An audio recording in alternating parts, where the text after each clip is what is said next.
नमस्कार दोस्तों आज का बुलेटिन हिंदू धर्म के सबसे महत्वपूर्ण पर्व नवरात्रि को समर्पित होगा, जिसके पावन मौके पर साधना शिविर के अद्भुत नज़ारे देखने को मिले। इस बुलेटिन में हम आपको बद्रीनाथ में आयोजित साधना कक्षाओं के बारे में जानकारी देंगे। इसके अलावा यहाँ उन कार्यक्रमों की भी बात होगी जो आने वाले समय में सद्गुरु धाम की ओर से आयोजित किए जाएंगे। तो आइए बिना देर किए इस बुलेटिन की शुरुआत करते हैं।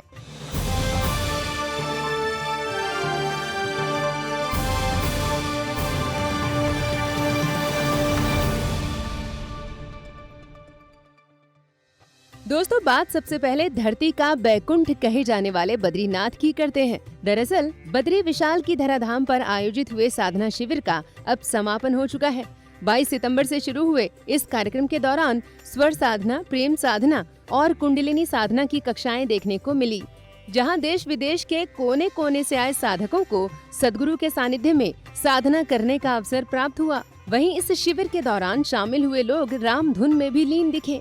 दोस्तों नवरात्रि के पावन मौके पर एक ओर जहां साधना शिविर का समापन हुआ, तो वहीं दूसरी ओर दुर्गा अष्टमी के दिन सद्गुरु धाम विशेष कार्यक्रम का आयोजन करने जा रहा है। 30 सितंबर यानी दुर्गा अष्टमी के अवसर पर सद्गुरु देव के सानिध्य में ब्रह्म दीक्षा, नवरात्रि की पूर्णाहुति, भजन कीर्तन के साथ भंडारे का आयोजन होगा। ये कार्यक्रम दिल्ली के सद्गुरु धाम आश्रम नांगलोई में होगा, जिसके लिए आप सभी सादर आमंत्रित हैं। दोस्तों अब बात उन कार्यक्रमों की जो आने वाले समय में सद्गुरु धाम की ओर से आयोजित किए जाएंगे।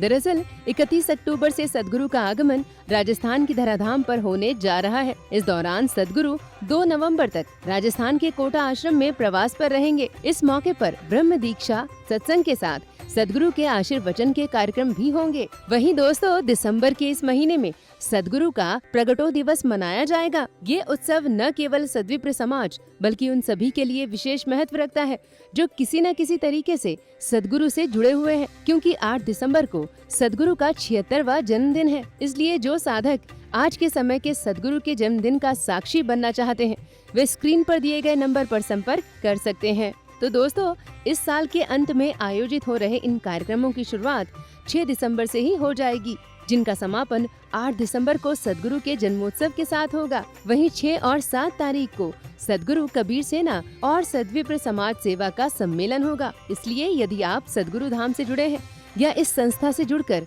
जनहित के कार्यों में हिस्सा लेना चाहते हैं, तो स्क्रीन पर दिए गए नंबर पर संपर्क कर सकते हैं। तो दोस्तों ये थी हमारी इस हफ्ते की वीकली रिपोर्ट। इसी तरह हम आपके लिए लाते रहेंगे वीकली अपडेट। लेकिन चलते चलते आप सभी के लिए एक बहुत जरूरी सूचना। स्वामी कृष्णानंद जी महाराज के सानिध्य में चल रहे सद्गुरु धाम आश्रम आप सभी के सहयोग से चलाए जाते हैं। इसलिए जो लोग सद्विप्र समाज सेवा संस्थान में अपना योगदान देना चाहते हैं, वे स्क्रीन पर दिए गए QR कोड को स्कैन कर समाज हित के कार्यों में सहभागी बन सकते हैं।